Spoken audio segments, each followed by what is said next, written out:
Welcome to Heaping Spoonful, a twice-monthly conversation with restaurateurs, chefs, growers, and others who have helped generate the legends associated with eateries across the Mid-South. The team at Benny Keith is proud to sponsor this adventure with the goal of preserving the stories that have helped cultivate an amazing food scene across the Mid-South. So kick back and enjoy a Heaping Spoonful.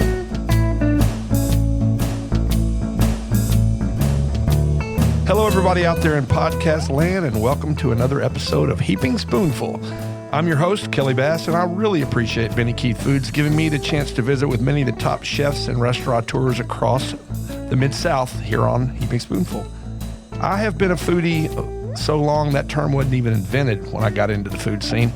And for the better part of 30 years, I had the privilege of writing dining reviews and other features about the restaurant scene for a couple of Little Rock newspapers and then magazines. Long before the internet and Yelp and TripAdvisor gave everyone a chance to be a food critic. But I will say I've learned to love talking about food more than writing about food. Today our guest is Tomas Bohm, who owns and operates the Pantry and the Pantry-Crest, two popular restaurants in Little Rock, Arkansas. So welcome, Tomas. Thank you for having me. Very glad you're here. As someone might have already picked up from your first few words out of your mouth, you're not from around here originally. You grew up in the Czech Republic, and both your parents were in the service industry. Tell us about them and their jobs and what kind of influence that had on you. Well, my dad was a hotelier, and he been in that business ever since I was born. And so ever since I was little, I was in the hotel, running around the place, in the kitchen, playing with the cooks. And so I really kind of grew up, didn't know anything else. Right. And so as I was getting older, it was really grabbing my attention and really wanted to be that, as well. So I went into a business of hospitality industry. I went to school, college or university as well to study hospitality management. And well, more than just restaurants, it included things like hotels. Hotels, yes. Yeah. But I always gravitated, towards the restaurant in the hotel. It was so gratifying when you see people, you see the servers running around and communicating with the guests. And it just had a lot more to give. Right. Than just a hotel. You just check out and you're done. Right. And then after you completed your education, that took you far away from home, right? It did. So I did externship. I went to University of Vienna and did the externship for a hospitality group that owned a bunch of resorts in Southeastern Asia. Wow. In Laos, Vietnam, Thailand, Singapore. And so I ended up in Thailand, and I was there almost a year. And it just opened my eyes. Like, I traveled through Europe, right. But when it doesn't matter what country you're from in Europe, you're still European. Sure. But when I went commonality, right. Commonality, just like in the States. Right. But when I went to Asia, it was so different, and it just made me so hungry to see more. And so that's how I kind of end up in the States. When I came back to Czech Republic after the internship, the externship, I asked my grandma, because I remember that she had some relatives that live in United States. They often visit back home. Right. And I asked her, I said, I know your cousin Tony, doesn't he own some hotel or restaurant in the States? And she goes, yeah, it's a state called Arkansas. And I didn't even know back then. I'm like, sure. Arkansas, and it was very unknown for me, but we had a great time. And they were in Eureka Springs, which is one of the coolest places in Arkansas or pretty much anywhere else for that. Yeah, so they they were so sweet. I actually met him, and I had this crazy idea when I came back from Asia. It's like, man, before I get a real job, I want to like maybe come to the States and travel there so I can see it. And for a Eastern Bloc European that grew up in a communist regime, there was always something very romantic about seeing the States. Yeah. You wanted to, you could go to Germany or France, it didn't matter. The States, the wild West. Exactly. You wanted to come and visit that and see it in person and experience it. And so that was my original intention. Sure. But I will tell you that most people who want to come to the States, Arkansas is not at the top of their list, but they didn't have relatives who had a really, the Bavarian Inn, a famous restaurant. Yes. So they had Bavarian Inn. Unfortunately, and he always had cooks from Czech Republic there. Ever since he opened in 1978. Wow. He built it from scratch. Yeah. And had cooks there, always from Czechoslovakia, then Czech Republic. And when I met him back home before I actually came here, I said, I really want to come and work there for like a year, just a season. And he said, okay, let me see what I can do. I said, I already have commitments. I already have people lined up always for like 2-3 years ahead. But I know someone, that... Because you couldn't have an unlimited number of immigrants or people on work visas that are... Yes, because it was a big liability for him too, because he always sponsored all the staff. Yeah. And so he's like, I'm so sorry, I don't have a spot for you. If you want to come and maybe just work there for for free, it's like, sure. But he said, but I have a friend that he's a nuclear engineer in Russellville. Right. And he and his wife, he's from Slovakia. His wife is Czech. Wow. And he actually came here. He grew up in San Francisco. He was born in Slovakia, but grew up in San Francisco, but married, found himself a Czech wife, and super smart guy. And he always loved food. They owned a deli in Russellville for a long time. I can't remember even the name of it right now. But he always had this thing of, I want to open a restaurant. This guy from Russellville, this nuclear engineer. And I want to do it in Morrilton because it's a wet county. Right. And people from Russellville and Conway will both come. And so Tony, this guy in Eureka Springs, knew this guy. He's like, hey, let me ask him. He's about to open this place. Maybe he will be interested for you to come. And I was like, why not? Yeah, right. I just want to come. I was young. I just want to travel. It's like, I don't care. That sounds great. So this guy called me, said, hey, I would love for you to come. Let me find out real quick what it takes for me to become a sponsor. And what we'll do, we'll apply for this J1 visa, which is like this kind of educational visa. It's not a student visa, but it was always considered as like this kind of culture exchange visa. And you could get up to 18 months. There was always some hours that you could work. But, I worked all the time when I came here. But it was back before 2001, where when you apply for a visa like that, you got a Social Security number. Yeah. That doesn't happen anymore. Right. Pre 9/11. Pre 9/11. Yeah. A lot changed since then. But so long story short, I came here. And I ended up in Morrilton, Arkansas, cooking, sleeping in a motel. Yeah. And it was like right by the freeway too. What kind of food was it? It was like American food, like steaks and burgers and just crazy. So I had this crazy culture experience, but I was so young. I found it so like awesome and crazy because you meet some of the locals. Let me tell you, That's a culture on its own. I've got a friend from Morrilton. I've spent some time shooting pool and drinking beer in Morrilton.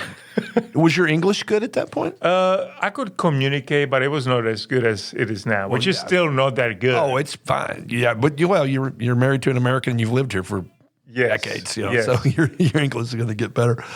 So that is wild. And in Morrilton, Arkansas, I bet people were interested in saying, now, tell me how it is that you got from the Czech Republic to Morrilton. I worked there for almost a year and a half. And I was like, all I wanted to do is just work, save money. Mm-hmm. And I remember that he always, like on Sundays, we're closed on Sundays. So he knew he had a lot of friends in Little Rock. So he always put me in a car and we drove to Little Rock. And I never forget the first time I came to Little Rock, we pulled into Hillcrest. Yeah. And that was in 1996, and so it was, Cafe de Roma. Mm-hmm. And, I was in Morrilton, and then all of a sudden I see this almost like a European feel neighborhood to it where everybody walks. And, sure. It was so great. Cool little shops and bars and restaurants. Yes. And so really resonated with me. Yeah. And so I kind of put that back in my back pocket. Every time we came to Little Rock, I wanted to come to Hillcrest. And we went to Cafe de Roma, which I'll come back to that because that relates to my wife. That and the sufficient grounds where the Pantry-Crest is now. Yes. That's where we kind of met. Yeah. But it was great. And so I worked, and then I wanted to save all the money. My brother is 5 years younger than me. He came here to visit me. And before the visa expired for months and a half, we put 16,000 miles on this little car that Did you bought it in Morrilton? I didn't even buy it. I rented it. Oh, okay. It was like unlimited miles. Yeah. It was so funny when I was returning that car back. He was looking at that clipboard. He goes, "What? You put 16,000 miles on it?" We went from the East Coast to Florida, South, West Coast. I mean, we had an amazing time. Two wild and crazy guys. Yeah, exactly. Oh, that's exactly. neat. But so that's why I was like, I came back to Europe. I was like, I gotta go back. I gotta get back. I had such an amazing time. Yeah. So Tony from Eureka Springs helped me, and I got a student visa. I went to UALR. Yeah. And that's how I ended up in Little Rock. And that's how I was going to school, and and then I started working at Izzy's. Yeah, Izzy's. Love Izzy's. For old Bob Great Isabel. Tamales. Yeah. Back in the other location. That was even before, they started expanding by those. Yeah, the little strip center there. Which used to feel a lot farther out west than it feels now. Right? Yes. Yeah.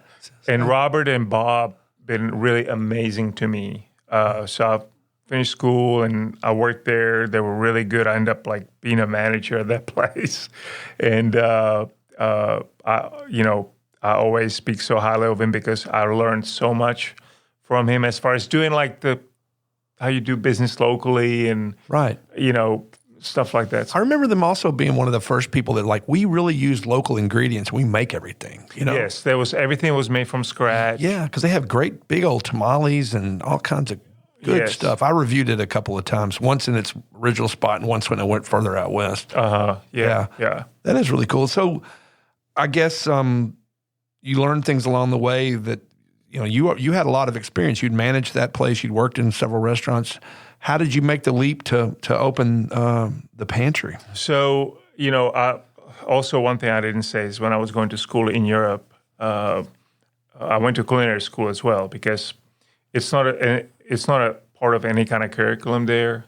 Those schools are always, on its own. You can never be going to college and have a culinary degree. That culinary school is culinary school, and college is college. College is college. Yeah. So I went to culinary school at the same time as I was going to school as well. Okay. Because I really wanted to, I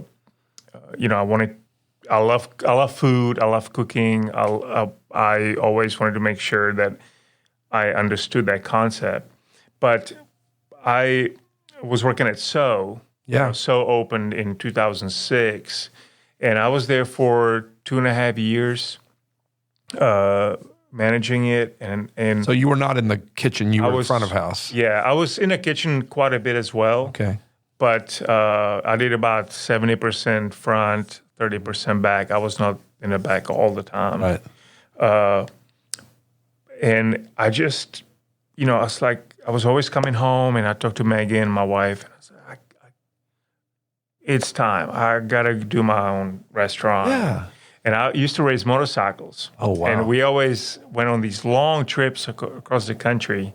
And one of my teammates, I always talk about how I want to have my own place one day. And he goes, would you just shut up about it? I'm just tired of just do it. I'm just tired of hearing about it. And, we got home and I just thought about what Pearson said. I was like, he is so right. I'm done. I want to do my own thing. Because you get to a certain point, that you're just like, okay, I'm doing all this. I'm taking everything in. I think about work 24/7. It's like, I want to do it for myself. Right. And so that's kind of slowly, organically grew the need of owning my own place. I just really wanted to do that. And I had a concept in my head, but everything kind of took its own, place. And I was looking for restaurants that were closing down. My dad always told me, he said,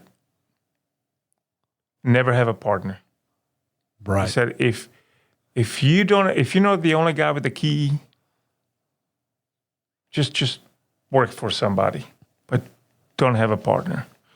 And this is a crazy business. Most people, they always separate. They never get along. And I was like, it always stuck in my head. Sure. And so I said, if I cannot do it on my own, my wife and I, I'm not doing it. And my wife came home one day and said, hey, I don't know if you know this, but Denny Sayer he's in Cayman Islands, and I heard from Bill Valentine. Wow, yes. I heard from Bill that Denny is decided to sell the restaurant. And I was like, man. So we went out there and ate there, and it was when it was Gypsies, Yeah, then. right. And I said, we kind of looked at each other. It's like, this could work. I don't know. I always had like Hillcrest Heights in my head.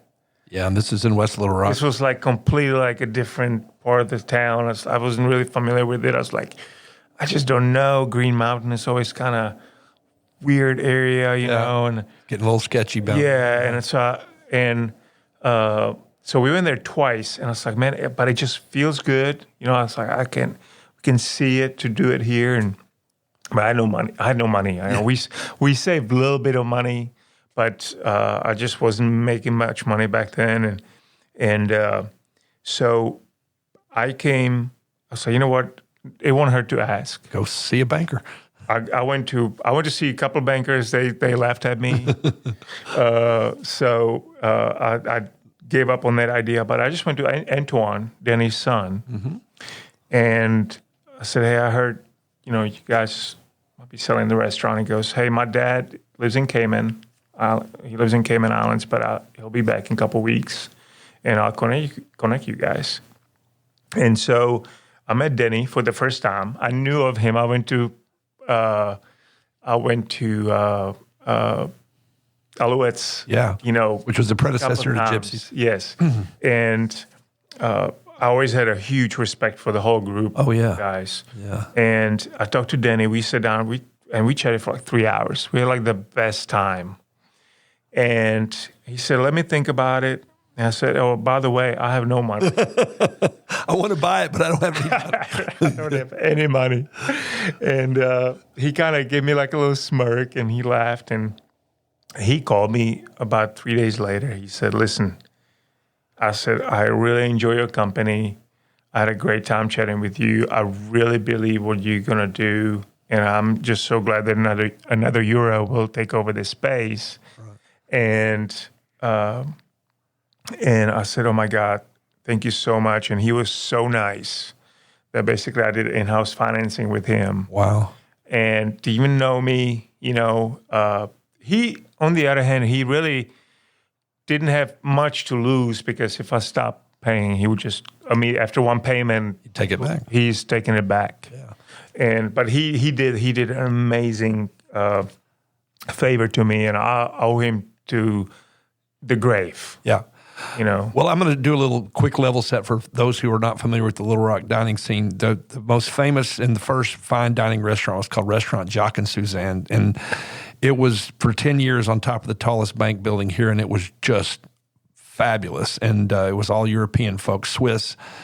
And several alumni of that. Denny Sayer was one of the top chefs in the kitchen at Jacques and Suzanne. He opened Alouette's. There was a group that opened up, Louis Petit, who opened up Cafe Prego, and then all their tentacles go on out in Paul Bash. They had everything from Purple Cow and graffitis. The Little Rock dining scene is all ripe with people who were connected with Jacques and Suzanne's, and so that was Denny.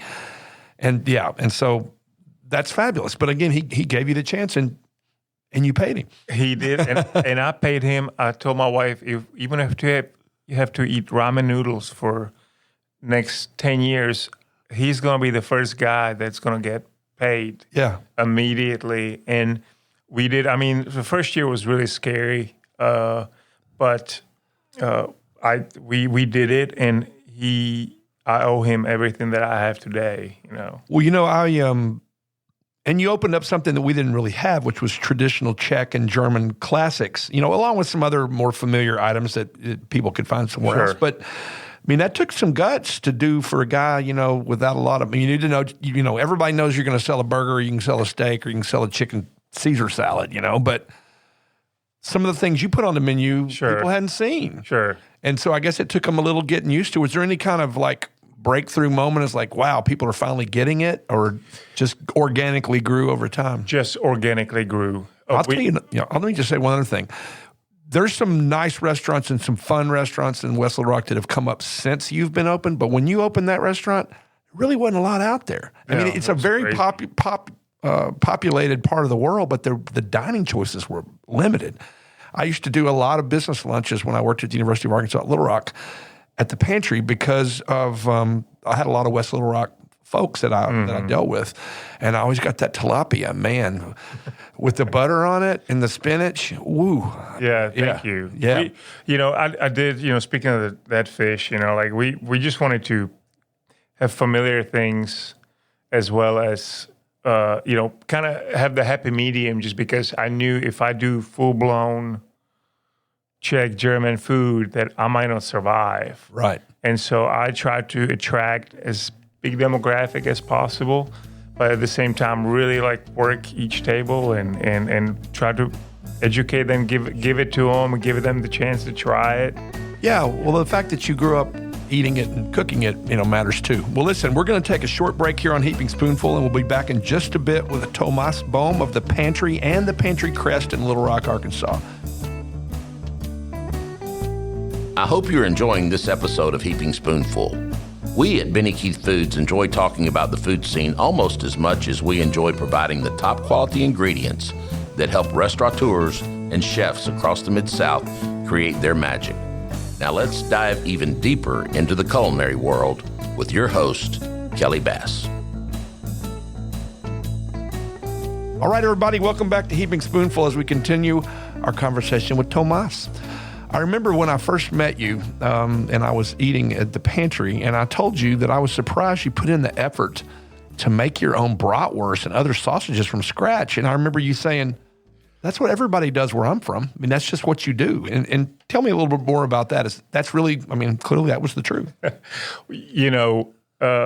I always think about the food gods. I think when you own a restaurant, there needs to be certain morals.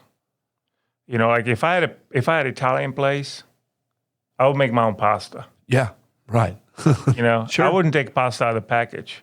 It is a lot of work. That's why I don't own a Italian restaurant. But I would, I really believe using the local ingredients to put the products together, and I feel like that's what really makes it better and a little more special. Oh, for sure. And we have a place here now, Fassler Hall, which is part of a little mini chain out of Tulsa. They make all their sausage. Yes. I mean, but again, you know what you're getting. And then I'm more of a country terrine person than a pate person, but I like them both. I'm guessing you make those as well? Yes. We make all the bacons, the bacon, the cured bellies, the pastrami, the terrines, the pate sausages. I have done a lot of dry curing, dry aging as well. It just, when you're from that part of the world, like I grew up on the Bavarian border.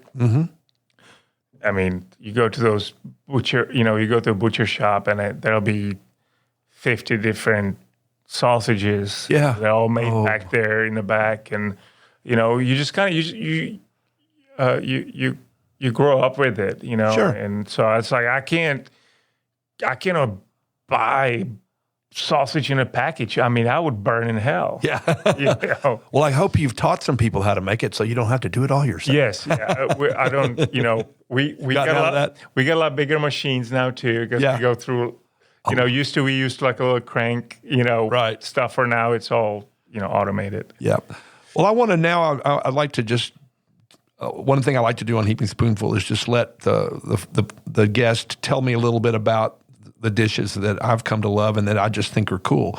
Cheese spätzle. So explain to what that is. It's not exactly macaroni and cheese, but explain what that is and how it's made. Yeah, so I wanted to do something on the mac and cheese, flair. And spätzle, also known as spätzle, also in Central Europe called gnocchi, which, sure. We have a lot of. And it's basically kind of like a Central European style pasta when you think about it, because it's almost the same dough as pasta. It's literally just flour and water. And it just kind of drips. You just kind of portion into water. You don't use any kind of extruders or anything, just good old knife. Right. Or you can use this kind of machine that slides back and forth and it drips through this slotted plate down into the water. And the spätzle is mixed with bechamel, which is like this cream-based white sauce. And we put like little caramelized onions and bake it. And then we mix it all together and we bake it in a cheese melter with Gouda. With Gouda cheese. Yeah. Oh, it's so good. Yeah. And then you make your own ricotta. We do, yes. Just a whole milk and lemon juice. Yeah. And that's it. And so I was like, that's the other thing too. I want to make sure if it's simple enough to execute, I don't want to buy ricotta, and maybe cream it, make it fancy, and do it on the plate. Like, no, I want to make our own ricotta. Right. Because it's not that difficult to make. You just have to kind of watch the temperature, and then you strain it once it curls with the lemon juice. Yeah, why not make your own? It's like, I always freak out when I think that people actually use instant mashed potatoes, because mashed potatoes are not hard to make. No, yeah, exactly. It's the same thing. Yeah, exactly. Like, why would you ever take that stupid shortcut where the quality goes down so much? And then I want to talk about some things that I consider unique to the pantry, and I'm always interested to hear what's the rustic bowl or whatever. But talk about this. Let's start with the rustic bowl. Tell folks what the rustic bowl is all about. So the rustic bowl is basically our daily special. Yeah, and we kind of evolved with it over the last 13 years. But used to be, I wanted to make just a good family style, like a one-pot meal. And we did that for the longest time. But then as we grow, I could probably put a cookbook together with hundreds, probably thousands of them over the course of the year. Yeah. Because, I was like, I don't like to go to a restaurant where the server is over at the table and they'll tell you like 50 specials. Right. Like, I'm just like, I just want a small menu and give me like maybe that one special thing that you guys make that day, and that's what I really wanted. It's like, let's just do one thing, because I knew that our dishes were becoming so deeply rooted in the Little Rex food culture. People, things that people wanted to ask for. There's things we cannot take off the menu now. Like, we get killed. Oh, yeah. And so our menu, and I never had the intention of doing that. Like, I wanted that menu to constantly evolve. But man, it's like every time we take something off, people are just like, what is wrong with you? Yeah. I mean, it was like 50 people every day. It's like, what? You don't have this? What are you guys, crazy? So we always sustained it for about a week, and they're like, no, it's going to go back, you know? And so so the Rusty Bowl is really our only daily, basically, a special meal. And it's like I said, it's a one-pot thing. There's meat, there's vegetables generally. And I would also think it's one of those, what do we have some of that we really would go well together, and we kind of need to move it? Yes, yes. You know? Yeah, I mean, there's a lot of options, you know, so... And then let's talk a little bit about the stock pot. Mm-hmm. Tell me about the stock pot. The stock pot was, I wanted to do seafood, you know, but we're so limited on good seafood that we can really get here, right? You know, in this inland state, you know, and so I was like, I want to try to do a stock pot or dish with a fish that is hearty, is good, but it's you know, it doesn't have to be, you know, I always wanted to use a vegetable stock or seafood stock and then do the protein with the fish and then vegetables. So, you know, so that's kind of where the stock pot came from. And it came from, you know, when you, like a bouillabaisse style dish, you know, and so I just wanted to kind of, that's kind of the name, where that name come from, really. It was more than that. And then what about pantry pie? So the pantry pie is kind of take on a Hungarian goulash, a beef stew. And, you know, I thought about like shepherd's pie. I was like, man, one day I took that stew when we made it and I put the mashed potatoes on top and I just baked it in a salamander.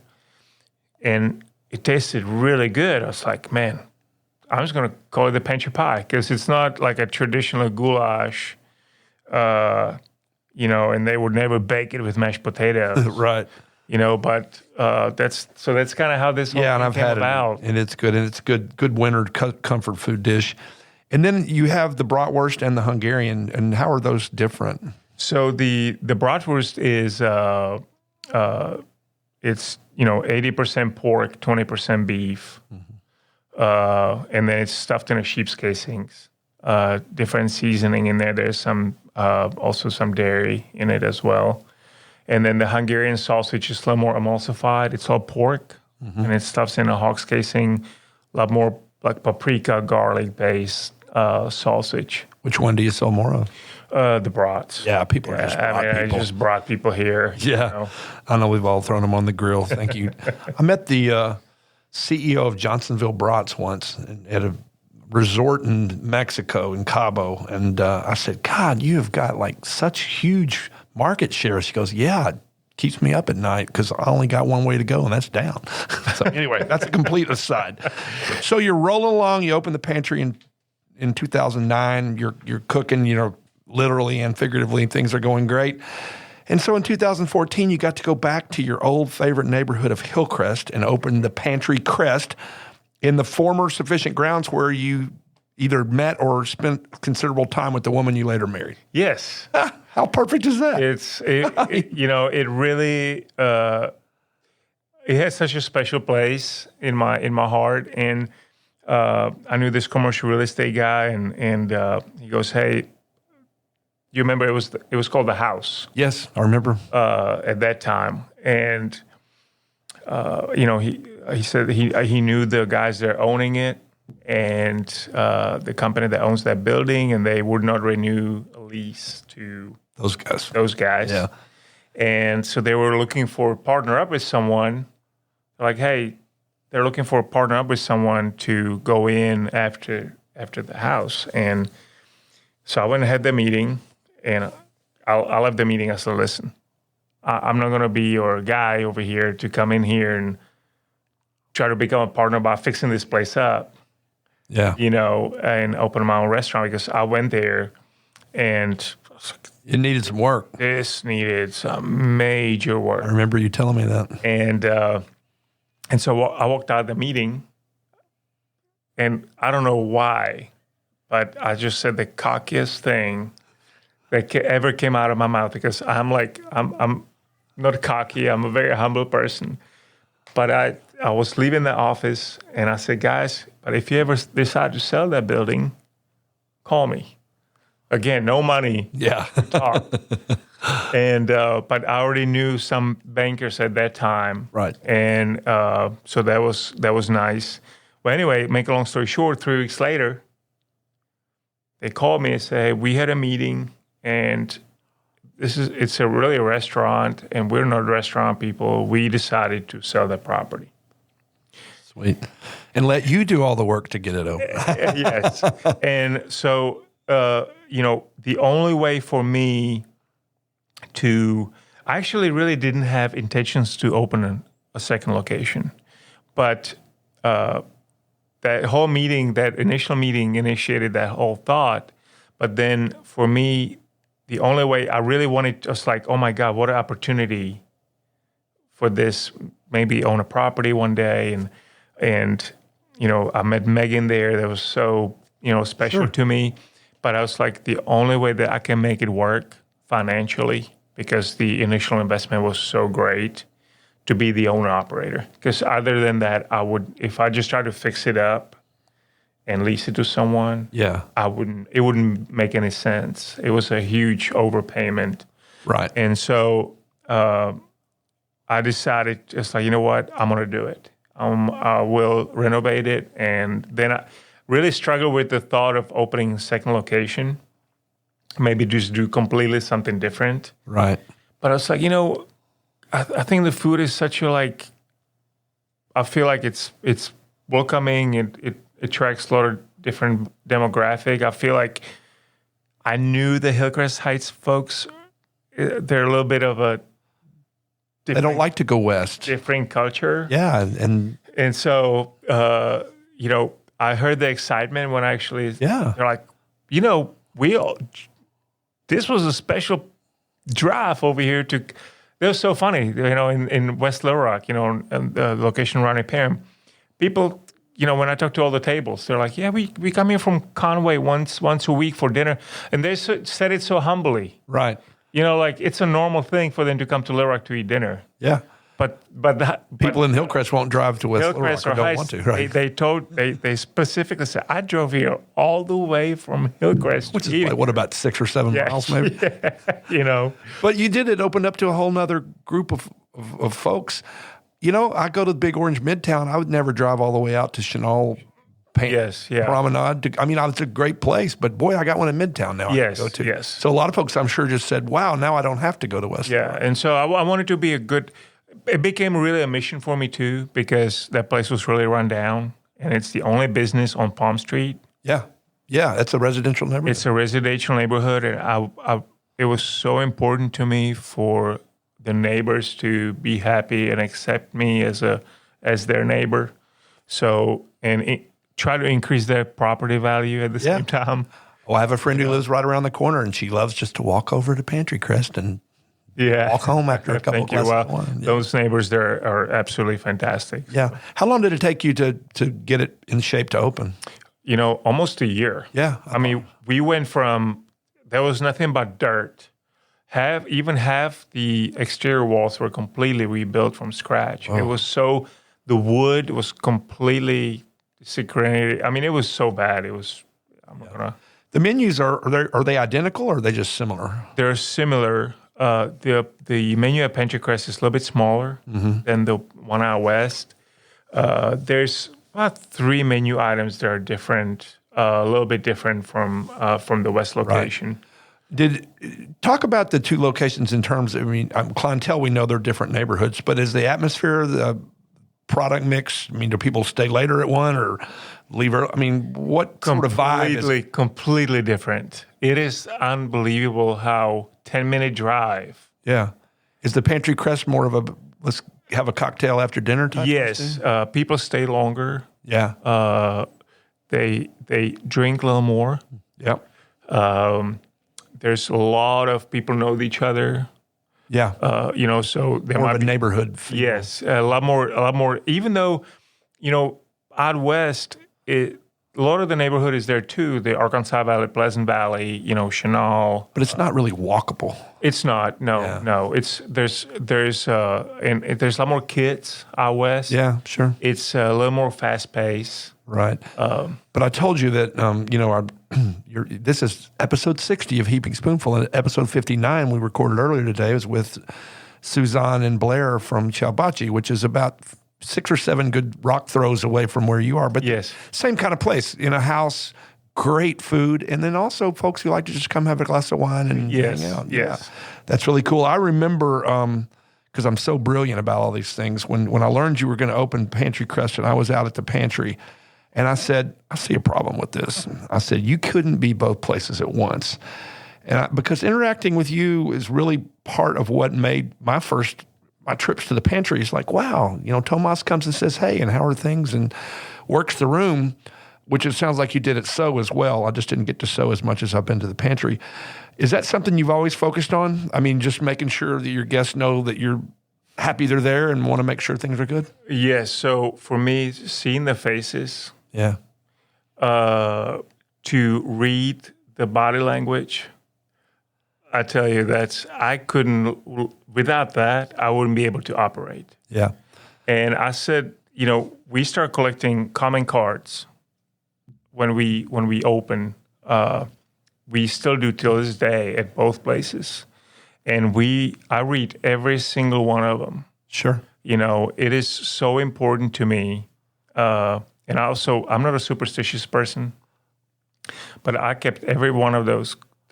I have empty wine boxes of common cards. We collected probably a million of them over the years. Yeah. But I feel like the minute I stop reading those cards, that something bad will happen. So I always read every single one of them, and it's so important to me, that instant gratification you get, and also I want to make sure everything is good.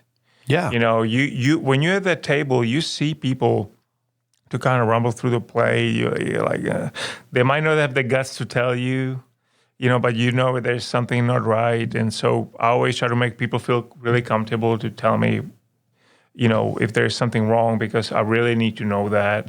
And that's why I could never be, I do those 2 places, but that's it. I always get asked, up Northwest Arkansas to come up Northwest, and I wouldn't be able to do it. No, because it's your baby and you can't be there to nurture it and make sure it's okay. Yes. Yeah. Yeah, that's cool. So do you have a routine of, these days I'm here, these days I'm here? Of course, you don't do lunch at the Pantry-Crest. Yes. So I guess that means you need some time off, but I guess that means lunch at the pantry makes more sense. Did you ever done lunch at the Pantry-Crest, or is it dinner only? It's always been dinner only, and the reason why is I wanted to be a good neighbor.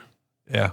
Everybody struggles for parking there, like really bad. And at night people park anywhere and walk around the neighborhood, but during the day it's so packed, right, that I just didn't, want to receive phone calls from neighbors. Like, yeah, your customers are parked in front of it. Yes. Yeah.